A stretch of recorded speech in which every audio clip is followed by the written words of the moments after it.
धरती पर पानी के बिना जीवन की कल्पना भी नहीं की जा सकती। पानी एक शब्द ही नहीं बल्कि इंसानों के जीवित रहने का आधार है। हम इसे खरीद सकते हैं लेकिन बना नहीं सकते हैं। ये कुदरत का दिया हुआ इंसानों के लिए अनमोल तोहफा है। शायद ही कोई ऐसा जीवित प्राणी और उसकी कोशिकाएं हों जिसमें पानी की मौजूदगी न हो। जब स्पेस से एस्ट्रोनॉट धरती को देखते हैं तो ये नीले रंग की नजर आती है। इसकी वजह है धरती पर मौजूद पानी। धरती का 71% हिस्सा पानी से ढका हुआ है। पानी की वजह से ही पृथ्वी ब्लू प्लेनेट कहलाती है। लेकिन इसके बाद भी हर साल पूरे धरती पर लाखों लोगों की जान पानी की कमी के कारण चली जाती है। कई ऐसे लोग हैं जिनके पास पीने के लायक पानी नहीं है। ऐसे में मन में एक सवाल आता है कि जब धरती का 71% हिस्सा पानी से ढका हुआ है तब भी धरती पर पानी की कमी कैसे हो सकती है। इतना ही नहीं, इंसानों और जानवरों की बॉडी में भी पानी मौजूद है। फिर भी दुनिया के कोने कोने में लोग पानी के लिए क्यों तरस रहे हैं, आइए जानते हैं इस वीडियो में। लेकिन वीडियो शुरू करने से पहले अगर अभी तक आपने अपने इस चैनल को सब्सक्राइब नहीं किया है तो सब्सक्राइब जरूर करें और वीडियो को अंत तक जरूर देखें। सबसे पहले बात करते हैं कि आखिर पृथ्वी पर पानी कहां से आया। एक ताज़ा रिसर्च के मुताबिक धरती पर पानी सौरमंडल के बाहरी किनारों से एस्टेरॉइड यानी क्षुद्रग्रहों के जरिए आया था। पानी लेकर उल्कापिंड और एस्टेरॉइड्स हमारी धरती से टकराए, जिसकी वजह से हमारी धरती पर पानी टिक गया। अब बात करते हैं कि आखिर क्यों पीने के पानी की कमी हो रही है। आइए इसे चैप्टर्स द्वारा समझते हैं। ये तो आप जानते ही हैं कि पृथ्वी का 71% हिस्सा पानी से ढका हुआ है, लेकिन 1.6% पानी जमीन के नीचे है और 0.001% वाष्प और बादलों के रूप में है। पृथ्वी की सतह पर जो पानी है उसमें से 97% सागरों और महासागरों में है जो नमकीन है, जो पीने लायक नहीं है। केवल 3% पानी पीने योग्य है, जिसमें से 2.4% ग्लेशियरों और उत्तरी और दक्षिणी ध्रुव में जमा हुआ है और केवल 0.6% पानी नदियों, झीलों और तालाबों में है जिसे इस्तेमाल किया जा सकता है। एक अनुमान के अनुसार पृथ्वी पर कुल 32 करोड़ 60 लाख खरब गैलन पानी है। और एक रोचक बात यह भी है कि ये मात्रा घटती बढ़ती नहीं है। सागरों का पानी वाष्प बनकर उड़ता है, बादल बनकर बरसता है और फिर सागरों में जा समाता है और ये चक्र चलता रहता है।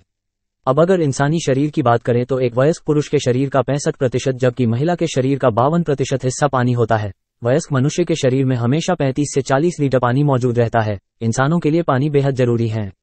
रिसर्च के मुताबिक एक इंसान बिना भोजन के 15 दिन तक भी जीवित रह सकता है, लेकिन बिना पानी के 5वें दिन उसकी मौत हो जाएगी। अब आप समझ ही गए होंगे कि पानी हमारे लिए कितना जरूरी है। लेकिन आज कई देश ऐसे हैं जहां के लोग पानी के लिए तरस रहे हैं।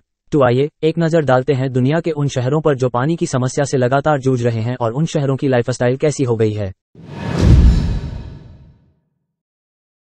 दक्षिण अफ्रीका। अफ्रीकी शहर केपटाउन पानी की किल्लत के कारण 2017 से 18 में बेहद चर्चा में रहा। पिछले साल शहर के एक बांध की पानी की क्षमता 13.5% तक कम हो गई और वहां पानी की काफी कमी हो गई। इस कारण शहर की 40 लाख की आबादी को काफी दिक्कतों का सामना करना पड़ रहा है। मैक्सिको की राजधानी मैक्सिको सिटी भी उन शहरों में शामिल है जो लंबे समय से पानी की कमी का सामना कर रहे हैं। इस शहर का ज्यादातर पानी अंडरग्राउंड टंकियों में स्टोर किया जाता है। 2.1 करोड़ की आबादी वाले शहर को हर हफ्ते कुछ ही घंटे पानी भरने के लिए मिलता है, क्योंकि इस शहर में पानी सप्लाई के लिए लगाए गए पाइप की क्वालिटी काफी खराब है, जिस कारण कुल सप्लाई का 40% पानी बर्बाद हो जाता है। काहिरा, मिस्र। ऐतिहासिक शहर काहिरा भी जल संकट का सामना करने वाले दुनिया के प्रमुख शहरों में शामिल है। नील नदी से न सिर्फ इस शहर को पानी मिलता है बल्कि पूरे देश का 97% पानी इसी नदी से आता है। लेकिन बेहिसाब बढ़ती आबादी और खेती के कारण यहाँ पर जल संकट बढ़ता चला गया। बढ़ती आबादी और कूड़े कचरे के कारण नील नदी पर दबाव बढ़ रहा है। जकार्ता, इंडोनेशिया की राजधानी जकार्ता में भी जल संकट बड़ी समस्या है। न्यूयॉर्क टाइम्स के मुताबिक इस देश में 70% से ज्यादा जलस्रोत प्रदूषित हैं। ये शहर दुनिया के उन शहरों में शामिल है जहां का समुद्री स्तर तेजी से कम होता जा रहा है। हर साल यहां का जल स्तर 7 से 20 सेंटीमीटर घटता जा रहा है। साओ पालो, ब्राजील की आर्थिक राजधानी कहे जाने वाले साओ पालो में भी जल संकट की स्थिति बनी हुई है। 2 करोड़ से अधिक की आबादी वाले शहर की स्थिति केपटाउन जैसी हो गई है। 2014 में यहां भयंकर सूखा पड़ा जिस कारण जल की क्षमता 3% तक गिर गई। लेकिन अमेजन के जंगलों की अंधाधुंध कटाई और 31% पानी के बर्बाद होने के कारण समस्या बढ़ती चली गई और अब यहां पर जल संकट की स्थिति बनी हुई है। ऐसे ही चीन की राजधानी बीजिंग, लंदन, मेलबर्न है। अब अगर भारत की बात करें तो भारत भी इससे अछूता नहीं रहा है। भारत में पानी की वजह से हर साल 2 लाख लोगों की मौत हो रही है। इतना ही नहीं, 2030 तक ये स्थिति और विकराल हो जाएगी जब देश की लगभग 40% आबादी के सामने पानी का संकट होगा। अभी गर्मी की शुरुआत भी नहीं हुई और भारत का एक शहर बेंगलुरु पीने के पानी की कमी से जूझने लगा है।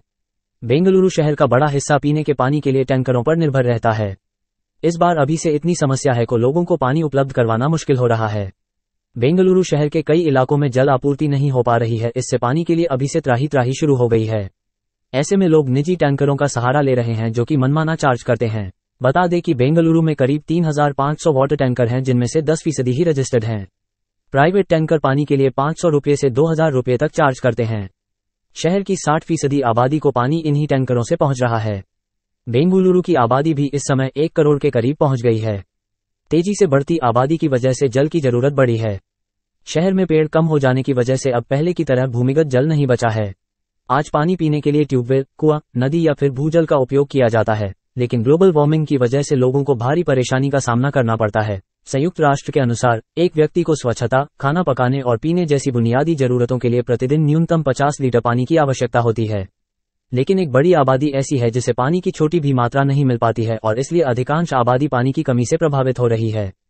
वैश्विक स्तर पर देखा जाए तो सालाना कम से कम 1 महीने के लिए दुनिया की आधी आबादी के करीब 4 अरब लोग जल संकट का सामना कर रहे हैं। माना जा रहा है कि यह जल संकट अगले 27-28 सालों में 2050 तक करीब 60% तक बढ़ सकता है। इसके बेहद ही गंभीर और दूरगामी परिणाम सामने आ सकते हैं। सबसे अधिक जल तनाव का सामना करने वाले क्षेत्रों में मुख्य रूप से मध्य पूर्व और उत्तरी अफ्रीका हैं, जहां 83% आबादी अत्यधिक उच्च जल संकट का सामना कर रही है। इसके अलावा दक्षिण एशिया की करीब 74% आबादी का अहम हिस्सा इसी तरह की स्थितियों के संपर्क में है। आज दुनिया अपनी पानी की जरूरतों को पूरा करने के लिए सबसे ज्यादा भूजल पर ही निर्भर है। एक तरफ भूजल का लगातार दोहन हो रहा है तो वहीं दूसरी तरफ औद्योगिकरण के कारण प्राकृतिक विनाश के चलते पेड़ पौधों व पहाड़ों की हरियाली आदि में कमी आने से बरसात में भी काफी कमी आ गई है, जिससे धरती को भूजल दोहन के अनुपात में जल की प्राप्ति नहीं हो पा रही है। प्रदूषण और कूड़े कचरे से गंगा, यमुना, हिंडन, काली, कृष्णा आदि नदियां बुरी तरह से प्रदूषित हो चुकी हैं। इस कारण वाटर रिचार्ज नहीं हो रहा। सरकारी स्तर पर रेन वाटर हार्वेस्टिंग के प्लांट लगाने की योजना है, लेकिन हकीकत इससे कोसों दूर है। एक तरफ तो देश का आबादी बढ़ रही है तो वहीं दूसरी ओर पानी के संसाधन उसकी अपेक्षा में कम हो रहे हैं। औद्योगिकरण और शहरीकरण के कारण पानी की खपत में भारी वृद्धि हुई है। भारत में सिर्फ एक ही थार मरुस्थल है जो कि राजस्थान में है, लेकिन अब लगता है धीरे धीरे कई शहर मरुस्थल बनते जा रहे हैं। आजकल हर घर में आरओ लगे हुए हैं, लेकिन क्या आप जानते हैं 60,000 लीटर पानी को फिल्टर करने की प्रक्रिया में लगभग 1,25,000 लीटर बेकार मानकर मशीन से बाहर फेंका जाता है। इसका मतलब जितना पानी छानकर शुद्ध किया जाता है उससे लगभग 2.25 से 2.5 गुना पानी बर्बाद होता है। इतने ज्यादा पानी को हम बेकार समझ बहा देते हैं। बचपन से हम सुनते आ रहे हैं कि जल है तो कल है, इसके बावजूद भी जल को बेवजह बर्बाद किया जाता है। हमें यह नहीं भूलना चाहिए कि जल संकट का समाधान जल के संरक्षण से ही है। जल के बिना सुनहरे कल की कल्पना नहीं की जा सकती। जीवन के सभी कार्यों को करने के लिए जल की आवश्यकता होती है। अभी तक आपने वीडियो में देखा कि किस तरह लोग पानी के लिए तरस रहे हैं, लेकिन अगर हम चाहे तो पानी को बचा सकते हैं। तो चलिए जानते हैं कि कैसे हम पानी को संरक्षण कर सकते हैं। बरसात के मौसम में जो पानी बरसता है उसे संरक्षित करने के लिए सरकार को कोई योजना बनानी चाहिए। बारिश से पहले गांवों में छोटे छोटे डैम और बांध बनाकर वर्षा जल को संरक्षित किया जाना चाहिए। शहर में जितने भी तालाब और डैम हैं, उन्हें गहरा किया जाना चाहिए, जिससे उनकी जल संग्रह की क्षमता बढ़े। सभी घरों और अपार्टमेंट में वाटर हार्वेस्टिंग को अनिवार्य किया जाना चाहिए, तभी जल संकट का मुकाबला किया जा सकेगा। गांव और टोले में कुआं रहेगा तो उसमें बरसात का पानी जाएगा, तब धरती का पानी और बरसात का पानी मेल खाएगा। जरूरी नहीं है कि हम भागीरथ बन जाएं, लेकिन दैनिक जीवन में एक एक बूंद बचाने का प्रयास तो कर ही सकते हैं। खुला हुआ नल बंद करें, अनावश्यक पानी बर्बाद न करें और दूसरों को भी ऐसा करने के लिए प्रोत्साहित करें। इसे आदत में शामिल करें। हमेशा याद रखें कि हमारी छोटी सी आदत आने वाली पीढ़ियों को जल के रूप में जीवन दे सकती है। तो आपको यह वीडियो कैसे लगी और आपकी जल संरक्षण को लेकर क्या राय है, हमें कमेंट बॉक्स में जरूर बताएं। साथ ही वीडियो पसंद आई हो तो इसे लाइक करें, वीडियो को ज्यादा से ज्यादा अपने दोस्त रिश्तेदारों के साथ जरूर शेयर करें और अभी तक आपने अपने इस चैनल को सब्सक्राइब नहीं किया है तो सब्सक्राइब जरूर करें।